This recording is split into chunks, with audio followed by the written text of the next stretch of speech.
One afternoon in February of 2007, a man walked across an icy parking lot to the front door of a police station in Merrillville, Indiana. Next to him was a police officer whose job it was to make sure this man actually went inside the station. Now, this man was very nervous. There was a warrant out for his arrest on a drug charge, and he'd been brought here to get questioned and then processed. But he hoped he'd actually get to leave again right away because he had critical information about this murder case from 4 years ago, and he intended on trading that information for his freedom. And he was sure this was going to work, since what he knew was not just a tip. This was a bombshell.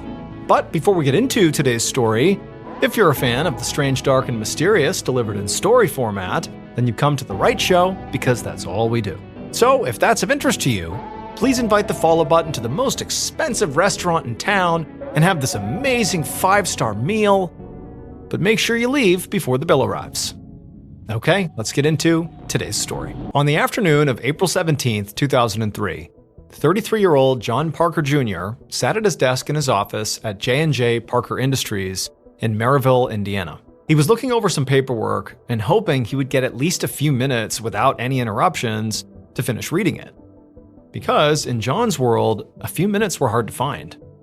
John was the owner of J&J, which was a consulting company dedicated to training people to sell high-end vacuums. Now, vacuums were not glamorous, but his company was really successful, and running it was a lot of work. He was on his feet all day, managing about 25 employees and solving constant problems, and he usually did not get much quiet time to do things like paperwork. And even though John did complain about this, the truth was he actually loved being busy. He had always been a very hard worker. He'd started in the vacuum business as a door-to-door salesman, and even though everyone told him there was no money in vacuums, he'd proved them wrong.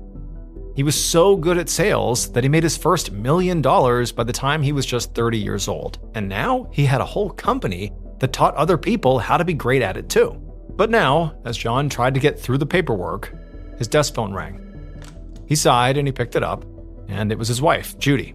She told him that their daughter had left her homework in his office when she was there just the other day, and she asked him if he could bring it home with him. Now, John was about to tell his wife that this was now the second time she had reminded him about this homework, but he stopped himself because right now things were pretty good. Things between them were solid, and so he tried to remind himself that it was not worth messing that up.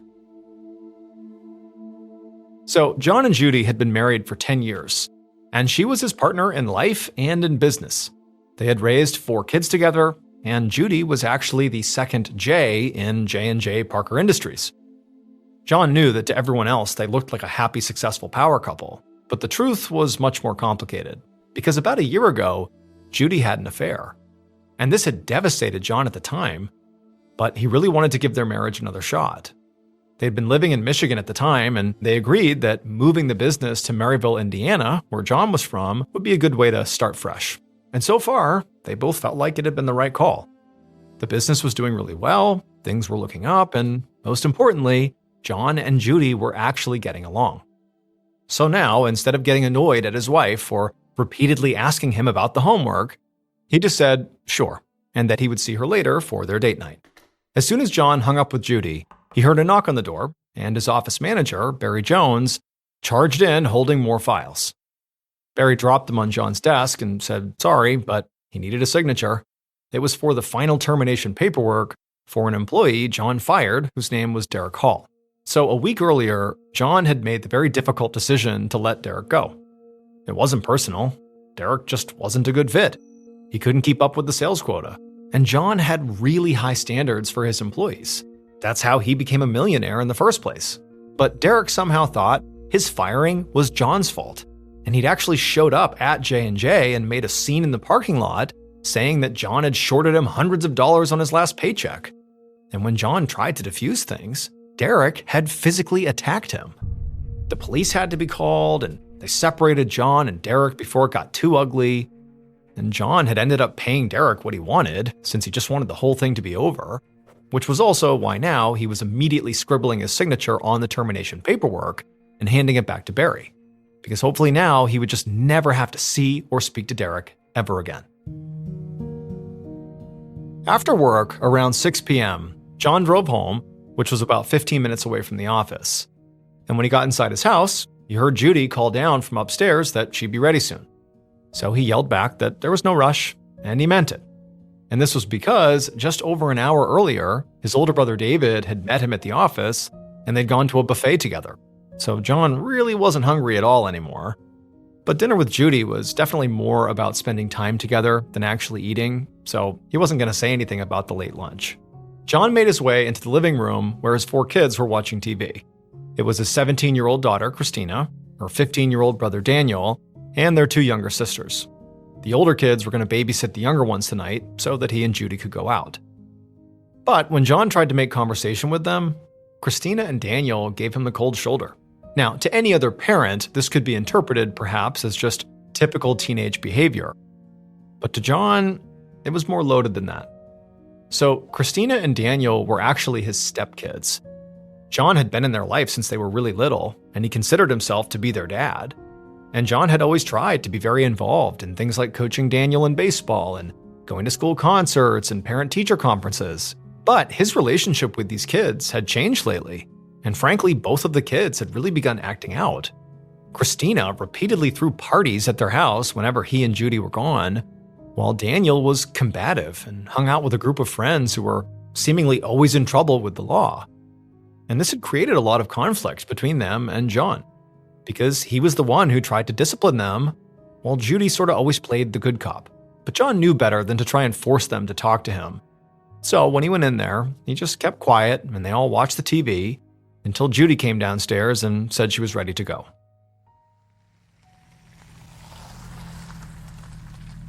Hours later, just before 10 p.m., John and Judy left their dinner, got in the car, and drove back to John's office at J&J Parker Industries, which was in an office park in a secluded area. And the 2 of them had had a really nice dinner. However, during their meal, Christina had called and wanted to know where that homework was that John was supposed to bring home. And John, very embarrassingly, suddenly realized that despite all those reminders from Judy that he was getting so annoyed by, he had forgotten the homework at the office. So that's why they were here now, to pick up the homework on their way home. John parked the car in the lot and both of them hopped out. When they got inside the building, they found that the office manager, Barry, was still there working, which John expected. I mean, things had been busy lately with planning seminars and finding a new hire to replace Derek, and Barry was in charge of keeping it all organized. And John really didn't feel too bad that Barry was putting in so many hours. I mean, this was his job, and the company relied on him to ensure nothing major slipped through the cracks. So when Barry mentioned to John when he went inside that, he actually might be heading home soon, John said no. At the same time, John saw his wife grab the homework from his desk and then hustle out to the car, and as she disappeared, John told Barry that he was sorry, but Barry needed to stay and finish what he was doing. But then, to make up for delivering this bad news, John offered Barry his leftovers from dinner. He had basically a full meal since he had not been hungry. Barry sort of grumbled about it, but said he would take the food if he was offering. And so John nodded and went outside to grab it. Moments later, John arrived at the car, where Judy was waiting in the passenger seat. He opened up the back door, and he picked up the styrofoam to-go box. When Judy looked back at him, he told her he was going back to give the food to Barry, and she just shrugged and said, fine, then turned back around. But right at that same moment, John heard the sound of footsteps in the concrete right behind him. But before he could turn around, he heard a deafening bang. Judy heard the bang too, which was followed quickly by a second one, and she instinctively ducked down in her seat and then looked back at John just in time to see him fall hard to the ground. And before she could do or say anything, she saw a masked person in dark clothes crouch over John for just a few seconds, and then they sprinted away from the car towards the main road. Judy leapt out of the car and ran to John, yelling his name, but he just lay there on the pavement, not moving. And then she saw this huge pool of blood forming right underneath his head. With her heart racing, Judy ran to the office door and screamed at Barry to call the police.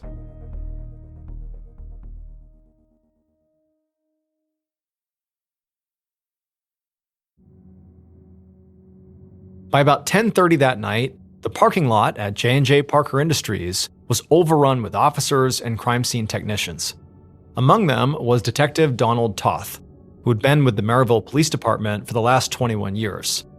When he first got the call, dispatch had only known that there was a shooting, But when he arrived on the scene, a first responder told him that there'd actually been a fatality. 33-year-old John Parker Jr., who had been identified by 2 witnesses at the scene. The first responder also explained that when they got there, before they spoke to the witnesses, they had looked for John's wallet to identify him, but the wallet had not been in his pockets or in the car.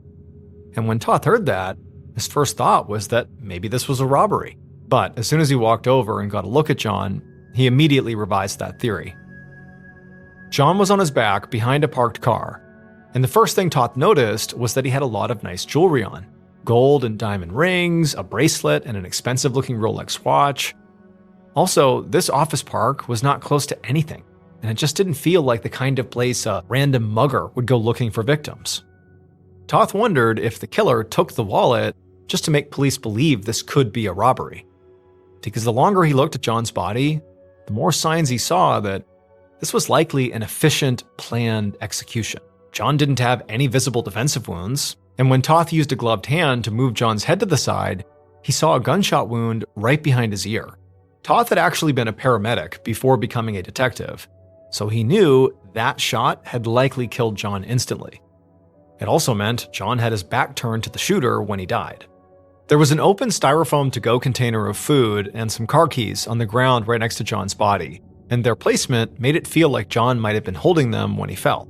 If John had an altercation, like with a thief or somebody who killed him in the heat of the moment, the scene would be way messier. As far as Toth could tell, the killer had just walked up to John while he was busy with something at his car, aimed the gun, pulled the trigger, and then after he died, grabbed John's wallet and then left. Which also meant the killer very likely had not been at the scene long enough to leave behind much evidence. All Toth saw were just 2 shell casings, and he doubted there would be footprints or DNA. And when Toth spoke to some of the other officers at the scene, he learned they'd already done a sweep of the office park, and they'd looked in dumpsters and bushes and on the roofs of all the buildings, but they hadn't found anything, and they didn't see any cameras or surveillance in the area. So, as Toth stood in the middle of the parking lot and watched his officers continue to search the scene, he realized he was the lead on a case with virtually no forensic evidence, which might have been daunting, but he did have at least 2 witnesses. About an hour later, Toth sat down across a table from John Parker's wife, Judy, inside of an interrogation room inside the Merrillville police station. He'd learned a few things about Judy already. She had been the one who told Barry to call the police, and she was with John when he was shot. He also knew that, as the spouse of the murder victim, she was his best suspect. Now, Toth didn't really think Judy was the actual shooter, but considering how pristine the crime scene was, he knew it was possible this was a hit, done by a professional, and Judy maybe could have hired them. But as Toth spoke to Judy, he started to waver on that theory.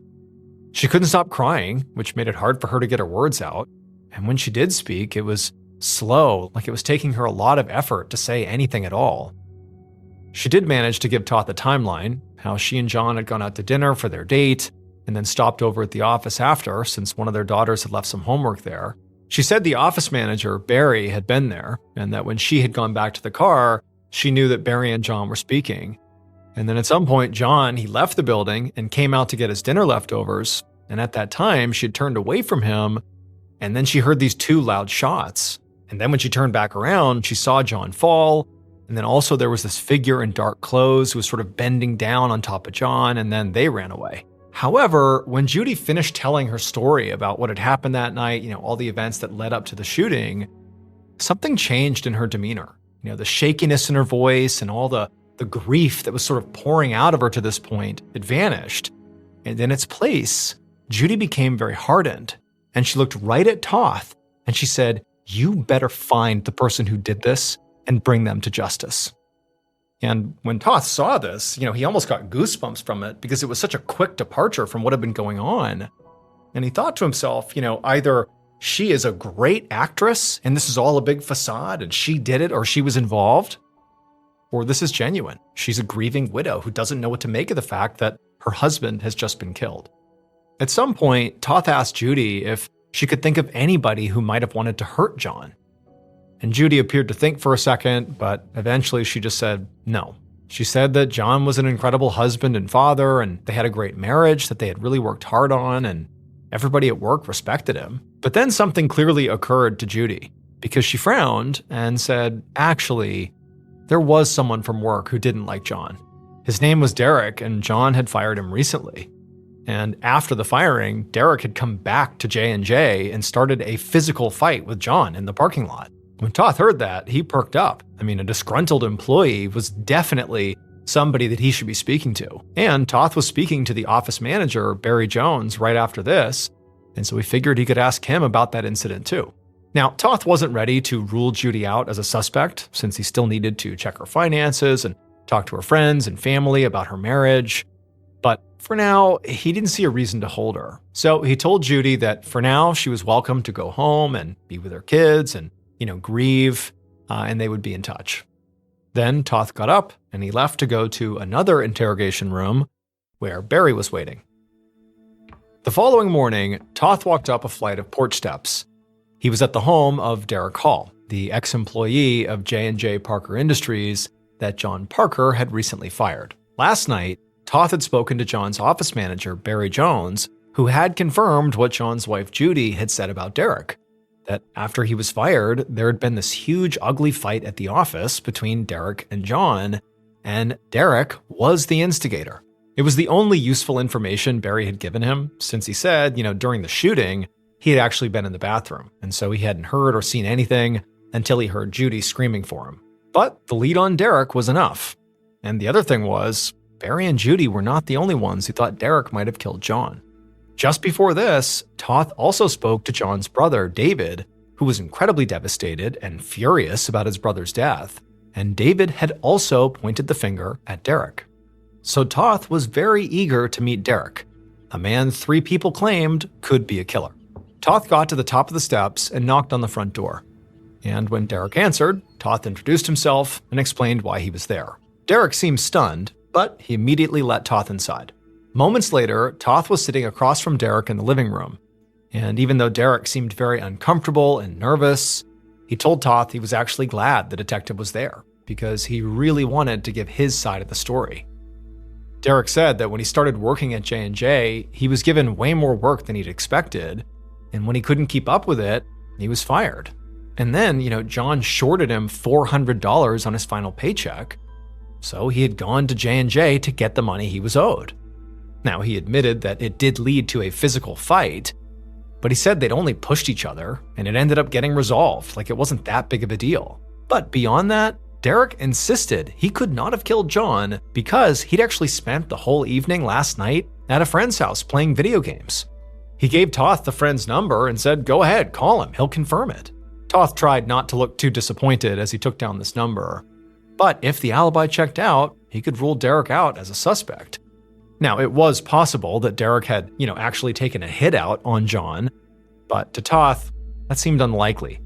If Derek was that upset over $400, it didn't seem likely that he would have the excess cash to pay anybody to go commit a murder.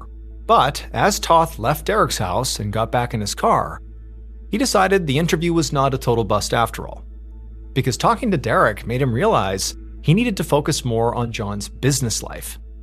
According to John's brother David, John got rich young and built his company very quickly. And in Toth's experience, those kinds of people often stepped on others to get to the top. The next day, Toth walked down a hallway at the precinct towards an interrogation room. He had confirmed Derek's alibi with his friend, so he had to move on to other suspects for now. Which was fine with Toth because he was about to sit down with his new prime suspect, who happened to be one of his former witnesses. It was John's office manager, Barry Jones. Yesterday, Toth had gone to the J&J Parker Industries office and made it a point to speak to every single employee about John. And he found out that John was a great boss who pushed his employees, but he worked hard himself. The employees also said that Judy was an essential part of the company, and the Parkers as a duo were well respected in the world of vacuum sales. But office gossip also said their marriage was not exactly happy, and it was sort of common knowledge that Judy was having an affair with Barry Jones. A few employees had even caught them having sex at the office. Now, neither Barry nor Judy had mentioned this the first time Toth had spoken to them, so now Toth had no idea if anything they had said to him was true. Barry could have been lying about being in the bathroom and was actually, the shooter. Or he and Judy were maybe working together and they were both lying. Toth was leaning towards the second option because he had also found out that Judy was going to get a big payday from the death of her husband.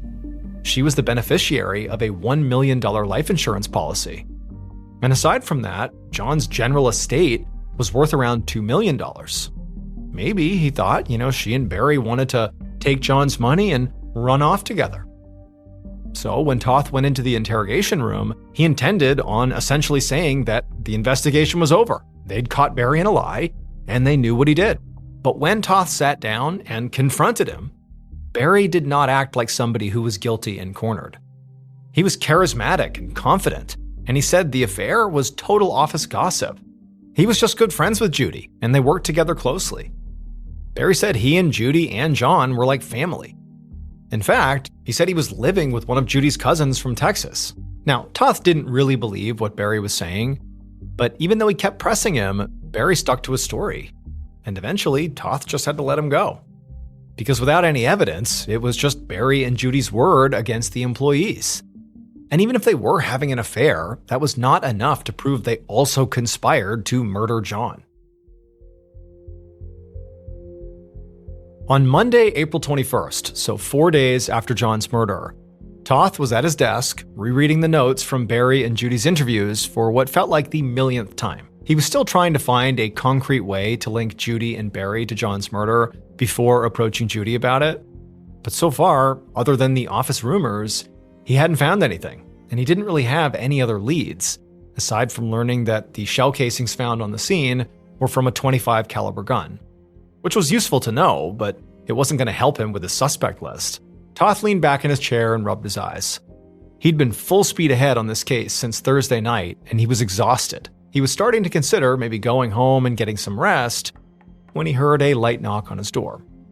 An officer poked his head in and told Toth there was somebody on line 3 with a tip, and it sounded like a good one. Toth picked up his phone, and the person on the other end of the line explained they were a police officer as well from a nearby town, and they said that they had heard about John Parker's murder on the news and realized they had some information. So about 6 months earlier, this officer had been called to a local juvenile detention facility to take a report. The staff there had done a random search on their kids and found that 2 of them had a lot of cash, over $200. Having cash was against the rules, and when the kids were asked where they got it, they said it was payment for a hit on John Parker. Now, that stunned Toth, but not nearly as much as what the officer said next. These 2 kids said the person who had arranged this hit was a former high school classmate of theirs named Daniel Hicks. And Toth couldn't believe what he was hearing because Daniel Hicks was John's own 15-year-old stepson. Toth had really begun to think that this murder could be a professional hit, but it did not occur to him that this hit could be linked to family and also a child. Now, the officer on the phone explained that they really hadn't taken this very seriously at the time, so no one had notified John's family or spoken to Daniel about it. Which, Toth did not have to point out here, but this was a huge screw-up. But he wasn't focused on, the right and wrong of it. He was just focused on figuring out what happened. And so Toth got the names of these 2 kids with the cash from the officer, and when he hung up, he immediately sent some of his own officers to track these kids down. Then Toth put in a call to Judy. He needed to bring her son, Daniel, in for an interview. And since he was a minor, Judy was going to have to come too. Late that same night, actually after midnight, Toth was once again inside of an interrogation room with Judy. But this time, instead of answering questions herself, Judy was sitting at the back of the room, watching while her son Daniel sat at the table with Toth and a few other detectives. Toth had spoken to Judy right before this, and she had seemed genuinely shocked to hear that her child apparently asked somebody to kill John. She told Toth there had to be a mistake here, and she was happy for police to speak to Daniel directly because that would allow them to clear this all up. Toth had decided not to ask Judy about the affair with Barry at that moment because she was being very cooperative, letting them speak to her son, and he also just didn't want to upset her and have her change her mind. They also had not been able to find those 2 kids that Daniel supposedly hired. And so right now, Daniel was the only one he could speak to. And so now, watching Daniel, Toth could see he was acting like a typical young person who was in trouble. He seemed nervous, and he was blinking a lot, and he kept rearranging his hands like he wasn't really sure what to do with them. And so Toth decided his best approach was just to be direct. Maybe he could scare the truth out of Daniel. So right off the bat, he told Daniel he knew about the murder for hire, and he told him to explain himself. And to Toth's surprise, Daniel took a big breath and then said it was true. He had actually paid two friends some money he had saved from his allowance because he hated his stepdad. John was always on his case and yelling at him, and Daniel just wanted it to stop. But Daniel said he didn't want John to die. He was adamant that he had just asked his friends to, teach John a lesson and beat him up. Toth thought about this. It was possible that Daniel was telling the truth here, and the two kids in the detention center either lied or had decided on their own to kill John. But that felt a little far-fetched, because why would these kids lie to get themselves in more trouble? Toth thought it was much more likely that Daniel was the one who was lying, and Toth was not about to let Daniel go anywhere until he found out for sure. So he told Daniel and Judy that he was sorry, but they were going to have to take Daniel into custody. Then Toth called some officers in to make the arrest, and as he left the room, you could hear Judy and Daniel sounding completely shocked behind him. Now, at this point, even though Toth had been up all night and he was totally exhausted, at the same time, he actually felt far more alert than he did even in the couple days before. Because now it felt like they really were, making movement on this case. And so instead of trying to get some rest back at his house, he went back to his office, poured some coffee, and kept on working.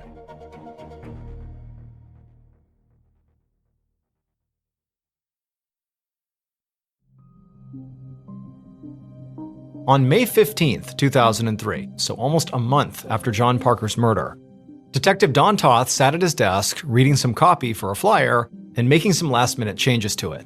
So far, it said that police were looking for information about John Parker's murder in Merrillville, and it offered a reward to anybody who came forward. Toth planned to pass these flyers out all over town tomorrow to see if the public could maybe give him a new lead. It was sort of an act of desperation, because while this case had seemed close a couple times to being wrapped up, just a few weeks ago, now it was pretty much dead. It had taken police a while, but they had finally found both of those kids from the detention center that Daniel apparently hired to, rough up his dad, who ultimately apparently killed him. And the kids admitted to meeting with Daniel and accepting the money. But it turned out there was just no way they were actually the murderers. One of them had been thousands of miles away in Las Vegas when John was killed, and the other had been in detention at a juvenile facility. And so since Toth could not prove the assassins Daniel hired had actually killed anyone, he'd had to let Daniel go. But that didn't mean Daniel was innocent here. Those two kids had said that Daniel did ask for John to be killed, not just beat up. So Daniel was lying about that. And Toth didn't think someone who wanted to kill his father had just stopped wanting to kill his dad all of a sudden. But since Toth knew Daniel was at home babysitting his younger siblings during the time of John's murder, Toth figured he'd likely gotten somebody else to do it. But Toth couldn't just keep talking to Daniel, because Judy had gotten a lawyer, and they were now not letting Toth question the family members at all anymore, which was very frustrating, since Toth wasn't done with Judy either. Out of everyone, she benefited the most from John's death because she was a beneficiary on his life insurance. And she was very likely having an affair with his office manager, Barry, and so maybe part of her motive could have been just to hide the affair from him. And then also Barry. He's potentially having this affair with Judy, John's wife. He might have a motive as well to get rid of John, to just keep this thing a secret. Also, he definitely seemed to think that John was, a pretty tough boss, and so maybe he just had had enough, and he was complicit or actively involved in getting rid of John. He was also at the scene of the crime right when it happened, and since there weren't any cameras, Toth couldn't actually confirm Barry's version of events. But at this point, Toth didn't have the evidence he needed to prove any of these suspects actually killed John or hired somebody to do it. And he also didn't have enough evidence to eliminate them and narrow down his pool further. Instead, Toth had just kept adding to it. Because as of this week, he was also considering John's brother, David, as a person of interest. A few days ago, some officers had been called to Judy's house because John's brother David had stopped by her house and gotten into a verbal fight with the family. And this was not the first time this had happened. Apparently, David had gone over there and threatened the family before. One time, he had even damaged their car. This kind of behavior could mean David was just lashing out because he was grieving, but it also could mean he was erratic and potentially violent. Plus, he had been with John on the afternoon of the murder at that buffet, and he knew that John was going to have dinner with his wife later, so he could have guessed that John would check in at the office after they were done eating, since he was a famously hard worker. Toth sighed and took a break from looking at this flyer. His brain was fried, but he felt hopeful these flyers would give him the tip he desperately needed to break this case.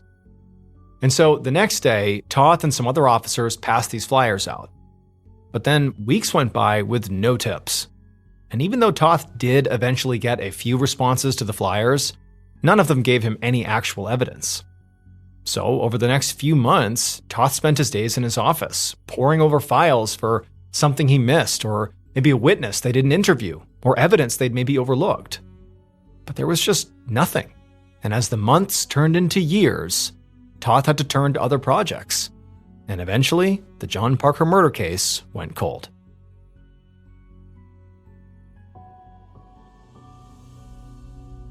Four years after John's murder, on an afternoon in February of 2007, Toth arrived at work for the day and headed to his office. Now, he had not forgotten about the John Parker case, but he was not actively investigating it at this point. In fact, all his cases had been winding down because he was planning to retire in just a few months.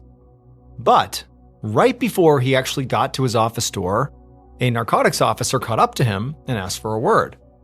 The officer explained that he knew Toth wasn't on their narcotics team, but they had a warrant out for a man involved in one of their drug investigations. And they had realized this man had some crossover with one of Toth's homicides from 2003, the John Parker case. Toth stopped in his tracks and immediately told this officer to go get him an interview. And sure enough, later that day, Toth sat down with this man who was very chatty and seemed extremely eager to talk. And the first thing this man did was explain that the person he lived with knew John Parker, and they had admitted to him that they were directly involved in his death. And when this man told Toth the name of this person, Toth couldn't believe it. He leaned back in his chair feeling both relieved and also disturbed. He was relieved because he finally knew who John Parker's killer was, and he was disturbed because this case was now way more twisted than he had ever imagined. Based on the police investigation and multiple confessions, here is a reconstruction of what investigators believe happened to John Parker on the night of April 17th, 2003.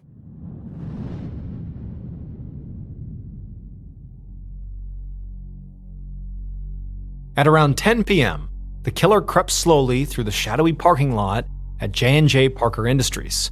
They were wearing a mask and dark clothes, and they were carrying a .25 caliber gun.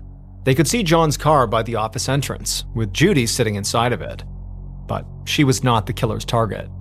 John was.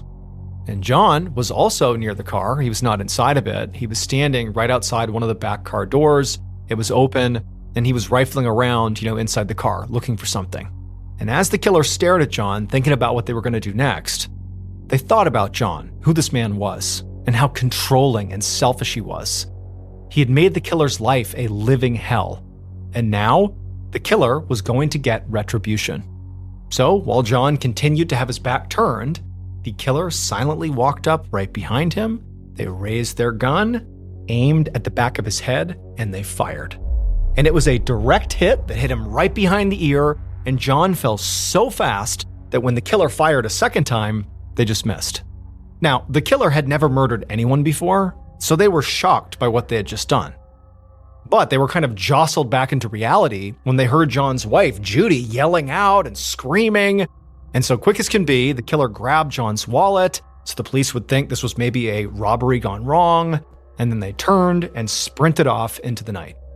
Much later that night, the killer waited at home until the person who had masterminded this whole thing arrived, and they gave them a hug and said they had done a good job. The mastermind then took the gun, John's wallet, and the clothes the killer wore during the murder, and told the killer they were disposing of them. And the killer just listened, feeling very relieved. He trusted the mastermind more than anybody else in the whole world.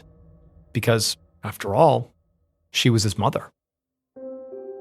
It would turn out Judy had convinced her own 15-year-old son, Daniel, to murder his stepfather, her husband. Judy wanted to get out of her marriage with John, but she knew if she divorced him, she would have only gotten half of his estate and their business. And so with his death, she could get the whole thing. Now, she had actually already tried to kill John, just unsuccessfully. First, she had tried to poison him, but when that didn't work, she had hired a hitman herself. But that also failed. So finally, she asked Daniel to help by promising that he would get some of the money. And she had also enlisted her daughter, Christina, who was the one who found the gun to kill John with. Daniel actually tried to hire somebody else for the job, but then ultimately just did it himself and used his younger siblings for an alibi, saying he was at home babysitting. And the man who told all this to the police was Christina's husband, who she married 2 years after John's death.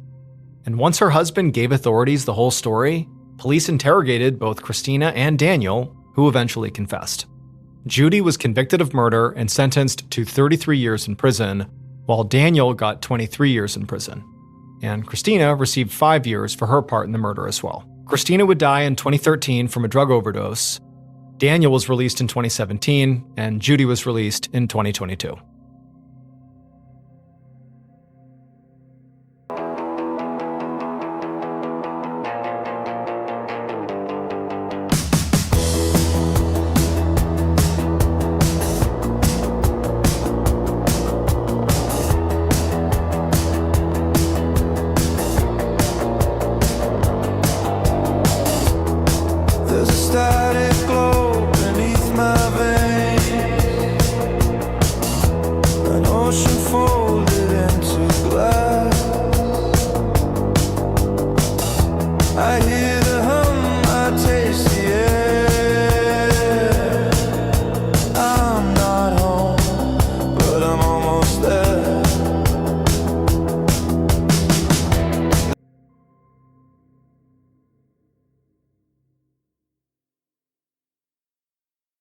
A quick note about our stories: they are all based on true events, but we sometimes use pseudonyms to protect the people involved, and some details are fictionalized for dramatic purposes.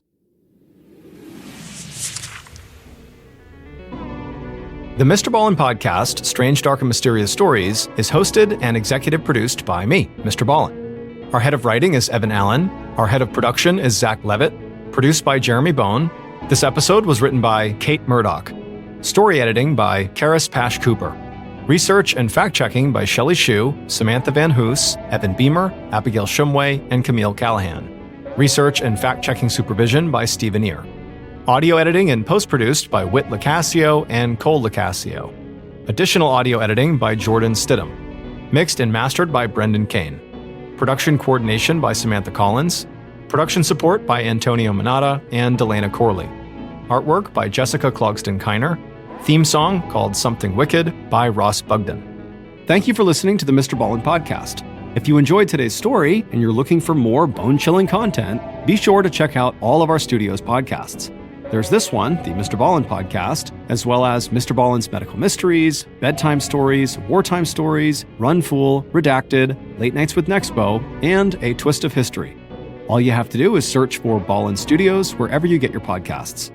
To watch hundreds more stories just like this one, head over to our YouTube channel, which is just called MrBallen.